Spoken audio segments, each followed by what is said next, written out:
Grimm Spotlight Inferno by Zenescope. So finally, Zenescope decides to bring Mercy Dante back. This is a one-shot, and it's a 34-page one-shot.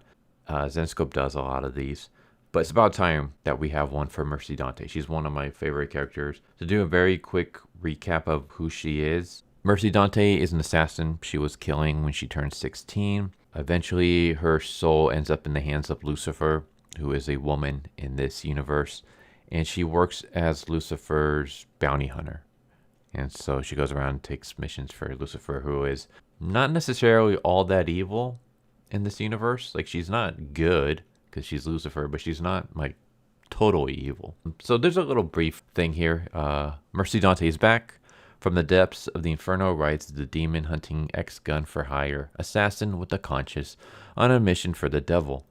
This time around, Lucifer sends Mercy to Las Vegas, aka Sin City, where she must track down a most dangerous enemy with a personal connection to the leader of hell, who will stop at nothing to remain free.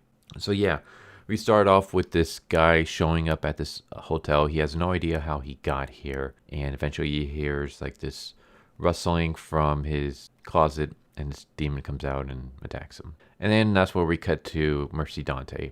And Mercy Dante goes to meet Lucifer, and inside is also Frank. Frank is a character who got locked in Pandora's box in a previous issue, and Mercy has been trying to like find him and find a way to get him out.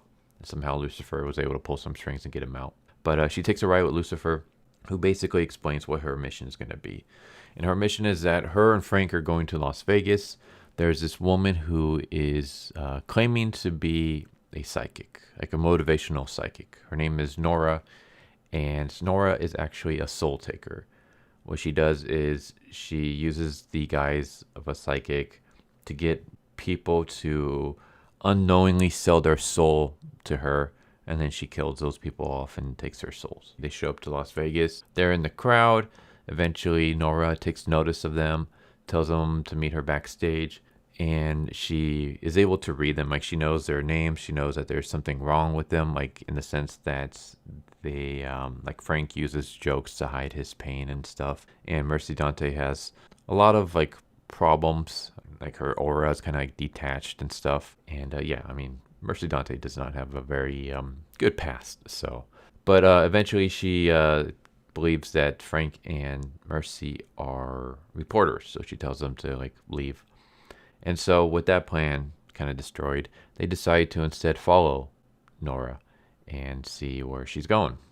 And they find this hotel in the middle of the desert, and they go inside, and the clerk there gives them a room number, doesn't need them to sign in or anything like that.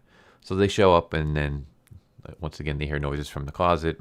A demon comes out, and that's basically what most of this is. It's mostly them taking out this demon, and then just a montage of them going room to room, destroying all the demons that they can. So like they go down to the main floor, kill the clerk behind the front desk, take all the hotel keys, and then just go 4 by 4, working their way up, going through every single room, just killing every single demon that they can, towing all the souls that are there and being tortured to like hide low for a while, and we'll get you free. And eventually they make such a ruckus that Nora invites them up to the penthouse suite, where they go and they confront Nora. And that's when we have our big showdown.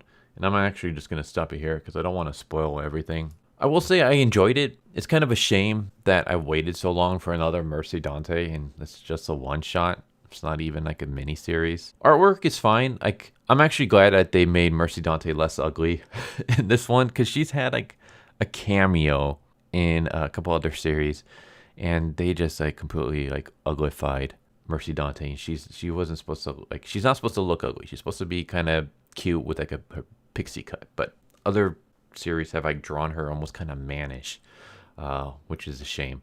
So yeah, she's actually not that bad looking here. Artwork itself is pretty good by Zenescope standards. Zenescope doesn't usually have the best artwork.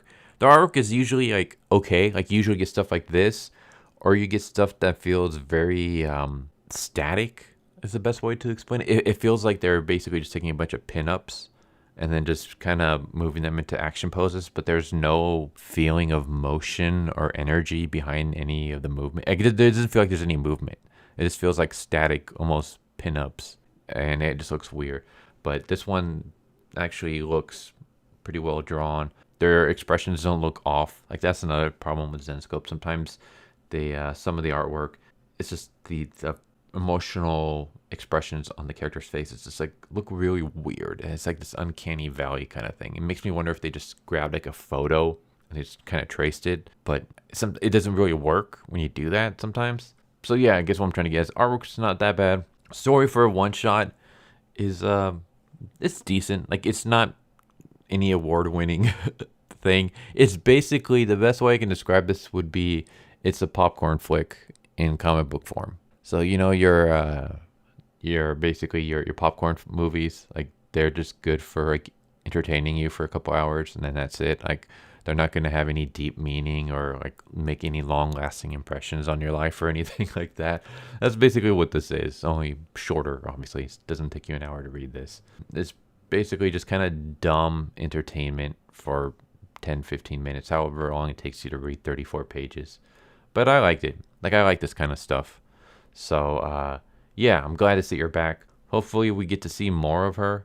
Like I said, she's one of my favorite characters. Like I love all of her other stuff. Like and it's funny because like all her other stuff is kind of like this too. I mean, even like Hack Slash, my favorite franchise of all time, I will say is not like the best well-run series ever or even close. But it's just there's something there, whether it's just the stories they tell or just the characters, that just is something that just I like. And that's kind of what Mercy Dante is, like the Inferno series. It's not going to be for everyone. It's not the greatest thing ever. It's even mostly just like an average story, but it does something to me. So there you go. I liked it. I recommend it. But there's Grimm Spotlight Inferno. Hope you enjoyed. Tell me what you think. Hope to see you next time. Take care. Later. So what'd you guys think of that video? Hope you guys enjoyed.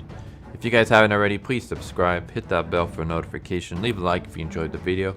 And if you didn't enjoy the video, thank you for watching it this far, and I hope the next video is more to your liking. Feel free to check out the playlists that you guys see, and I hope to see you guys next time. Later.